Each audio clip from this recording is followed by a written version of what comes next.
Hello, everyone, I'm Katherine, and I'd like to share how luck played a pivotal role in my life, particularly regarding my ex-husband Jonathan and his mother, Emma, who tried to undermine me. I don't fancy myself a strategist plotting elaborate schemes for revenge. Instead, the events that unfolded in my favor were purely coincidental, amplified by Emma's poor judgment. Let's start from the beginning. When Jonathan and I were dating and later married, I viewed him as an incredibly driven individual. He balanced being a caring partner with his intense dedication to his work. Throughout our relationship, Jonathan made me feel loved and supported, tirelessly building his business and striving for success. I admired his ambition and was always by his side, not for his wealth, but for his passion. Yet, Emma, his mother, was convinced I had ulterior motives.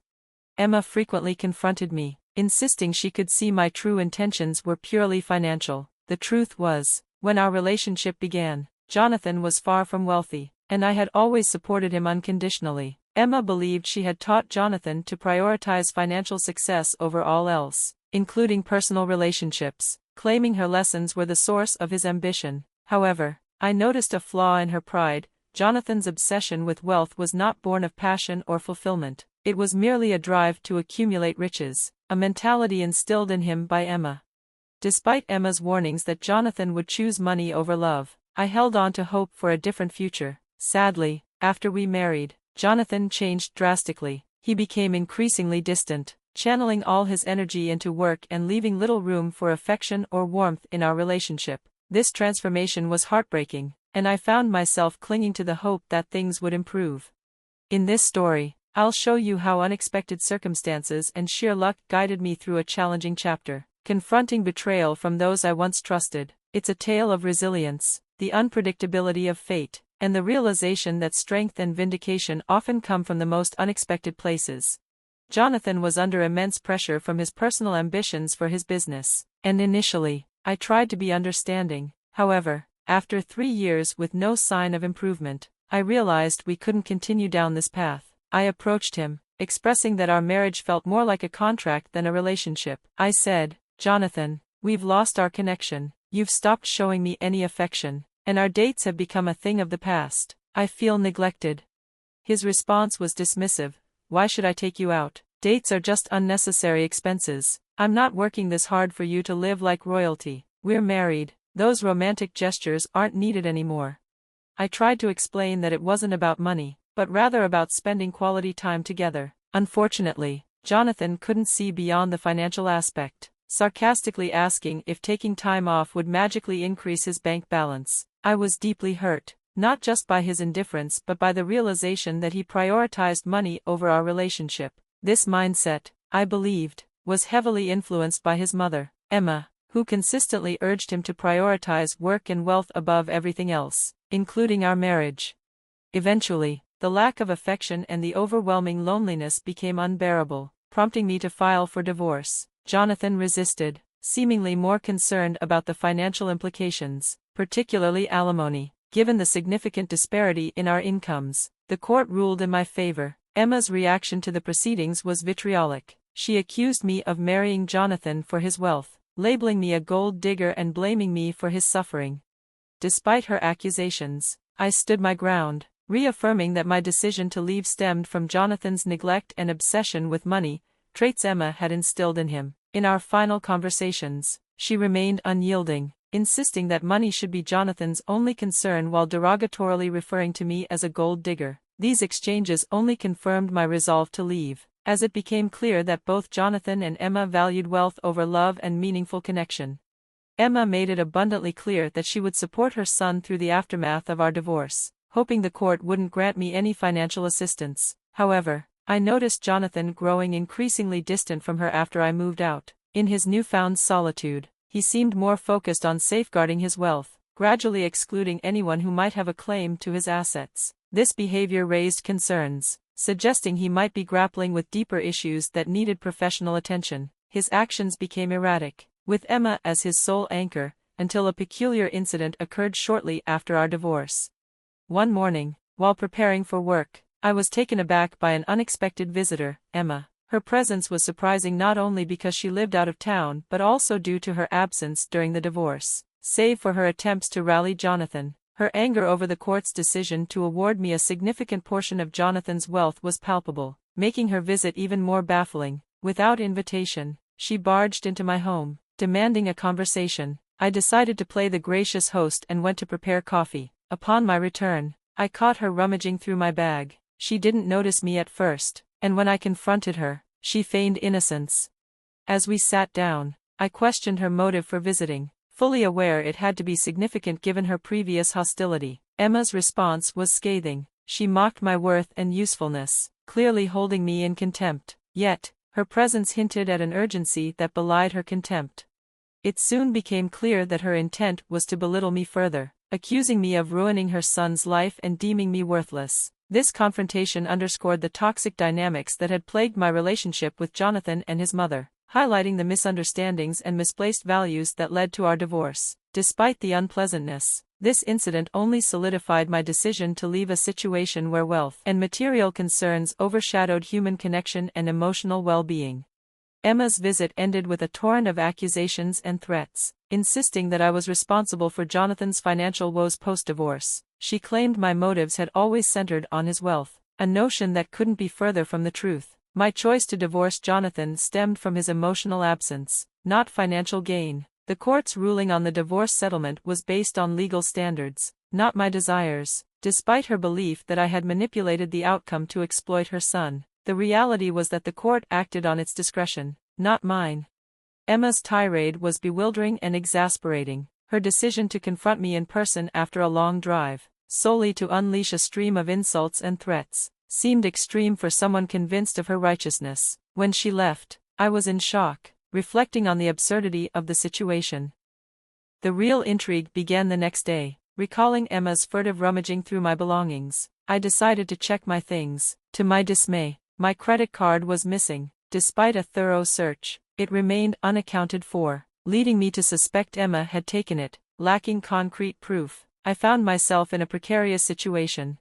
3 weeks later, an unexpected opportunity arose. Jonathan contacted me, furious over charges totaling $210,000 made on his credit card. Confused, I assured him I was innocent, having stopped using my card well before our divorce. His accusations were baseless. He claimed the card had been used for extravagant spending at a resort, an activity so alien to my current lifestyle that it bordered on the absurd. His firm belief that I was responsible, despite my protests and the illogical nature of his claims, hinted at deeper misunderstandings or manipulation.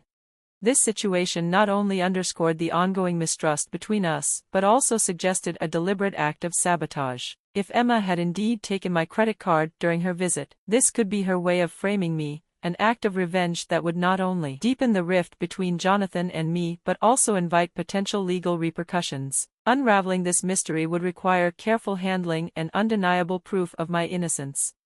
When Jonathan called me, bewildered and furious over a staggering $210,000 charge on his credit card, he was convinced I was behind it. He detailed transactions indicating a lavish vacation in the U.S. Virgin Islands, extravagances far beyond my lifestyle. Despite his accusations, I knew I wasn't responsible. I was preparing for work, a world away from any tropical paradise. My immediate suspicion fell on Emma. Her visit after the divorce, ostensibly to voice her displeasure, felt increasingly suspect. I reassured Jonathan of my innocence and suggested that Emma might be the true culprit. The timing of her visit and the subsequent disappearance of my credit card seemed too coincidental. It appeared she may have taken it, not just to vent her frustrations, but to trap me in a financial mess as revenge for the divorce settlement.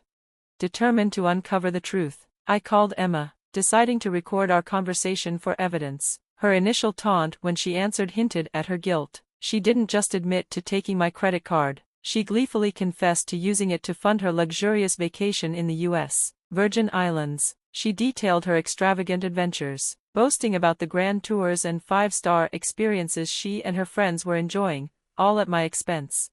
This confession was the smoking gun I needed. Emma's act of revenge not only put me in a precarious position with Jonathan, but it also showcased her willingness to go to great lengths to spite me. Her reckless spending spree, masquerading under my identity, constituted a serious crime. With her admission on record, I had the evidence to pursue legal action, not only to rectify the financial damages but also to hold Emma accountable for her vindictive and unlawful behavior.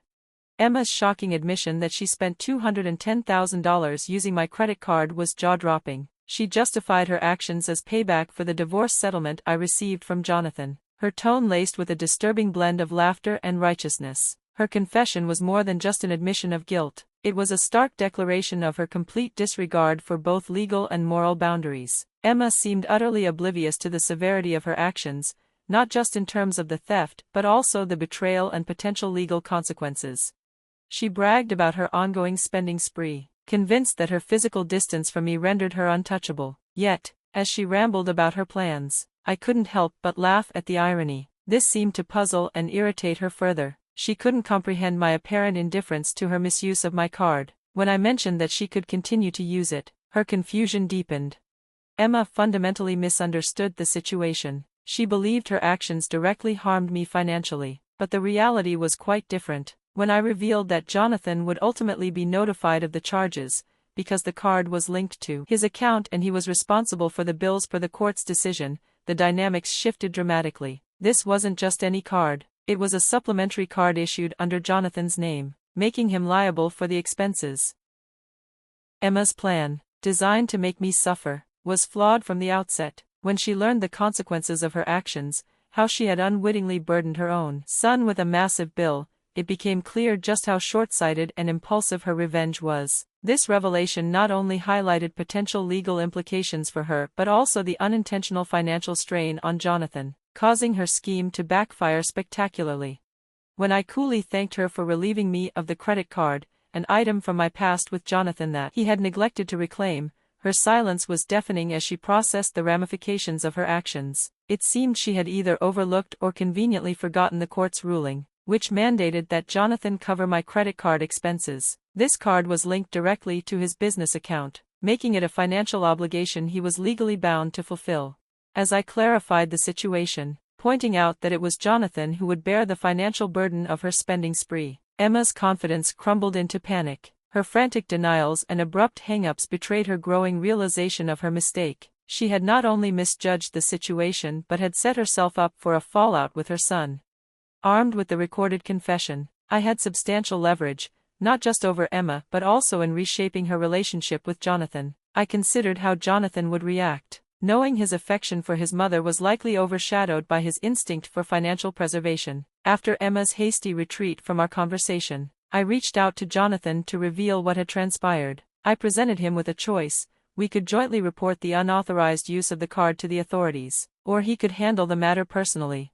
Jonathan's immediate concern about the exorbitant charges indicated his readiness to pursue the culprit. Revealing Emma as the mastermind required careful consideration, given the gravity of the revelation. Her actions not only constituted a betrayal but also a significant financial loss for Jonathan. This disclosure was set to test the bounds of familial loyalty against the backdrop of financial security, laying the groundwork for an inevitable confrontation between mother and son. Last week, amidst an unexpected visit where Emma accused me of ruining Jonathan's life, it became apparent that her real motive might have been to swipe my credit card. Initially skeptical, Jonathan found it hard to believe his mother could stoop to such deceit, especially since she was also vacationing in the U.S. Virgin Islands. Despite his doubts, I assured him I wasn't making baseless accusations. I had Emma's confession. I explained how she admitted to taking the card, believing she was retaliating for the divorce settlement. Jonathan requested evidence, so I sent him the recording of Emma's admission. The revelation left him stunned and furious, prompting a call back to me to confirm that the evidence was sufficient. He expressed disbelief at his mother's actions and resolved not to cover the expenses himself, even mentioning the possibility of legal action against her, a move that surprised me, given his usual prioritization of financial matters over family. Jonathan's willingness to sue his own mother underscored the extent of his frustration and how deeply Emma's materialistic values had influenced him. I agreed to accompany him to the police station. Although the idea of him suing his mother was shocking, it seemed Emma's relentless focus on wealth had reshaped Jonathan's perspective, leading to this dramatic turn of events. After our conversation, Jonathan confronted Emma, who was reportedly full of remorse. The situation had spiraled beyond her initial intentions, revealing the complicated dynamics between mother and son. driven by misguided attempts at revenge and entrenched values around money. The unfolding drama, while unfortunate, served as a poignant reminder of the consequences of prioritizing material concerns over familial bonds. Once Emma recognized the financial mess she had created, the situation escalated rapidly. Jonathan's anger was palpable, and he demanded repayment, threatening legal action if she failed to comply. Initially dismissing his threats as empty bluster, Emma soon found the tension between them rising to a breaking point, cutting her vacation short. Despite returning home early, Emma clung to the hope of evading the consequences of her actions, but Jonathan's patience was wearing thin. After issuing a final ultimatum and involving his lawyer to reinforce his stance, the gravity of the situation finally sank in for Emma. Faced with the looming legal consequences, she resorted to pleading and tears. Jonathan remained unmoved by her distress, leading to a formal agreement, under his lawyer's watchful eye, ensuring she would fulfill her financial obligations. This arrangement left Emma juggling multiple jobs to pay off her substantial debt. The aftermath of this ordeal irreparably damaged Jonathan and Emma's relationship. Resentment festered, with both parties blaming each other for the fallout, severing their once close bond. As for me, witnessing the unraveling of this familial discord from a distance has been an unexpected source of closure. It reaffirmed my decision to distance myself from their turmoil and served as a stark reminder of the freedom I've gained by leaving such a tumultuous marriage and family behind.